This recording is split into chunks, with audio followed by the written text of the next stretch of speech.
Boise, Idaho. July 23, 2025. The Ada County Courthouse. You know, the air in a courtroom, it's not like normal air. No, it's got a weight to it, it's recycled, sterile, but it's heavy. There's no weather in there, just judgment. And on that day, reading the accounts, the atmosphere wasn't just heavy, it was a vacuum, a total void, because we aren't there for a trial. No. The theater of it, the arguments, the evidence parade, that's all done. We're there for the end. The final punctuation mark, the end of a sentence that began back in late 2022. Bryan Kohberger. A name that's been just circulating for years. But on July 23rd, the speculation is over. He stood before Judge Steven Hippler not as a suspect, but as a convicted mass murderer. And it wasn't a jury's verdict. Yeah. It was a calculated ending, a plea deal.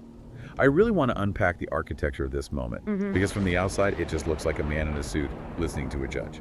But when you dig into the legal filings, it is this complex, high-stakes trade. It is, and that's our mission for this deep dive. We're dissecting that trade.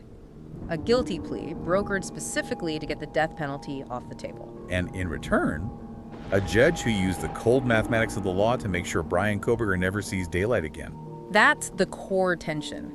Trading a death sentence for 4 consecutive lifetimes. But before we get into any of the legal mechanics, the plea deal, the psychology, we have to stop. Yes. The documents say 4 counts of first-degree murder. But these are not numbers. They aren't counts on a sheet of paper. They were people. This was the methodical subtraction of 4 human lives. Ethan Chapin, Xana Kernodle, Kaylee Goncalves. Madison Mogen. You have to say the names. You have to. University of Idaho students. Yeah. And that date, late 2022. For us, it's just a point in time. For their families, it's the edge of a cliff. Everything just stops. It's so important to start there. Because the law, it creates distance. It turns people into case number CR29, 22, 2805. Right. But the sentence is paying for 4 distinct individual lives. The court didn't just lump them together. Which brings us back to him, to Bryan Kohberger. The sources describe him just standing there, the architect of all this loss.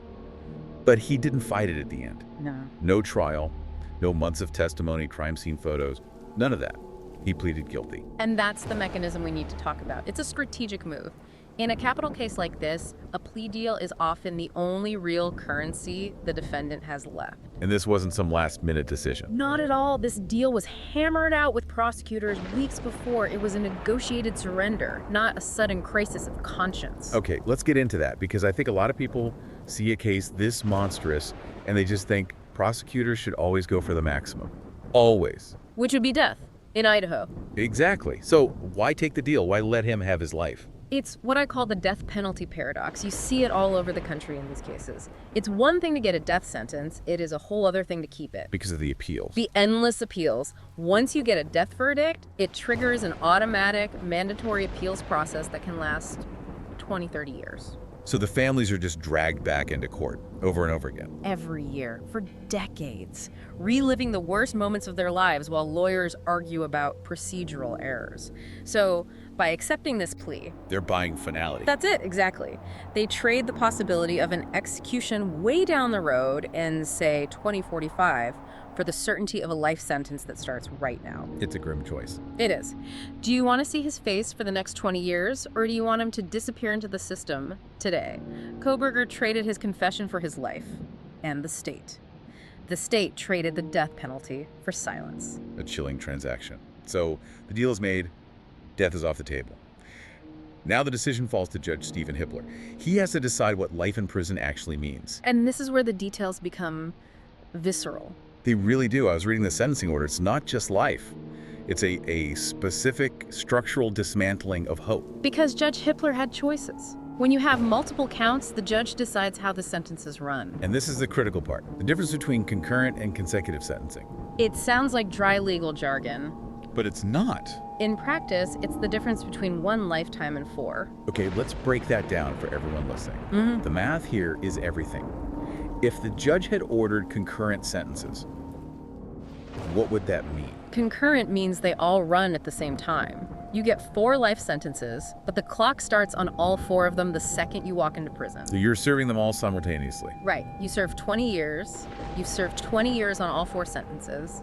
For all practical purposes, it's 1 life sentence. It treats the entire crime as one single tragic event. One catastrophe. Correct. But Judge Hippler refused to do that. No, he was explicit. The order says they are to be served consecutively. One after the other.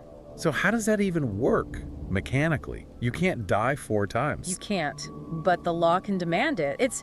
Think about the physics of it. You serve the first life sentence for Ethan. Only when that life is, quote, completed. Which is impossible. You're dead. Would the clock then technically start on the sentence for Xana, and then for Kaylee, and then for Madison? It creates a mathematical impossibility. It's like a debt that can never be paid. An infinite loop. It's a structural guarantee. It means that even if parole laws change in 30 years, even if some scientific miracle happens, he is never, ever getting out. The judge is saying, you don't just owe us your 1 life, you owe us 4 distinct lifetimes. The court is trying to balance an equation that can't be balanced. It's the only tool they have left. And there's another piece to this. The burglary count. Yes, the 10 years for burglary. I mean, Yeah. stacked up against 4 life sentences, 10 years. It feels like a rounding error, almost trivial. Why even add it? It might seem small, but it is so crucial to the story of the crime. That burglary count represents the violation of the space, the home itself. It recognizes that the crime started before the murders. Exactly. There's an old legal concept, breaking the close. It means violating the sanctity of a private space. Before anyone was harmed, the sanctuary of that home on King Road was shattered. That 10-year sentence acknowledges that separate, distinct crime. The intrusion itself was an act of violence. Yes. And under Hippler's order, that decade is also part of the chain. It just adds another layer of stone on top of him. So practically, he's facing a sentence that stretches centuries past his own death. It is a guarantee of dying in a cage. There's no parole hearing, no good behavior credits that can touch this. The judge basically built a sealed tomb out of legal code. Let's go back to that courtroom. You have this sterile environment, the wood paneling, the fluorescent lights, and in the middle of it stands a man who committed a methodical slaughter. The contrast it's jarring. It's the essence of forensic noir, really. The collision of the bureaucratic and the barbaric. A judge in a robe using precise legal statutes to address an act of just primal violence. But the court tries to process it, to file it away. It tries to contain the chaos. But the horror of what happened to those 4 students, it just bleeds through the edges of the paperwork. And the plea deal itself, it creates a strange kind of silence, doesn't it? It does. If there had been a trial, every detail would have been blasted across the headlines for months. We'd know the why, the how, all of it. By pleading guilty, he slammed the door on that public spectacle. And that silence, it might be the last bitter mercy for the families. They don't have to see crime scene photos on a giant screen. They don't have to hear a defense attorney try to pick apart the character of their kids. But the public doesn't get that catharsis either. The full story. We get the plea, we get the sentence, and the why just gets locked up with him forever. That's the trade-off. We trade the full forensic truth for the result. The date, July 23, 2025. That's the moment of transition. Before that gavel fell, he's Suspect Kohberger, the accused. The second it falls, he's just an inmate. And the consecutive sentencing is what makes that transition permanent. If it were concurrent, there's a kind of psychological merging. I'm serving life for the murders. Abstract.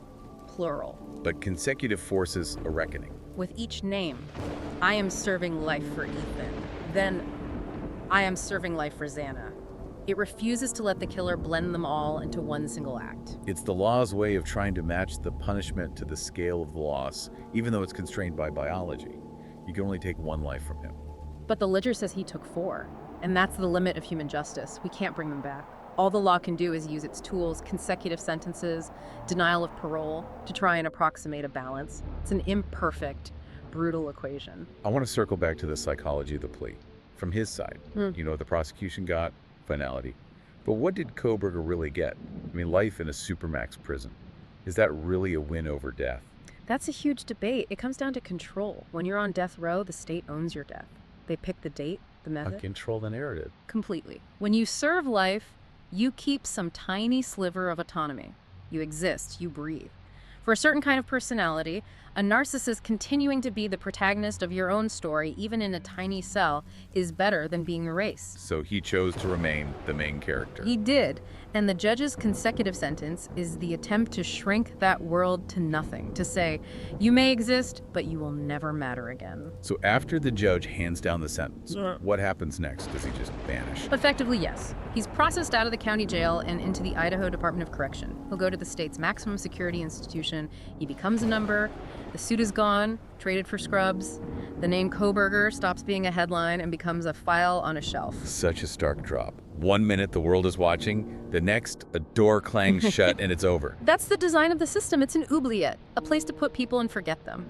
The hope is that with him gone, the families can start to reclaim the space he's occupied in their heads for years. The plea deal is done. The judge has spoken. The cameras turn off. The families go home to a life that is forever changed.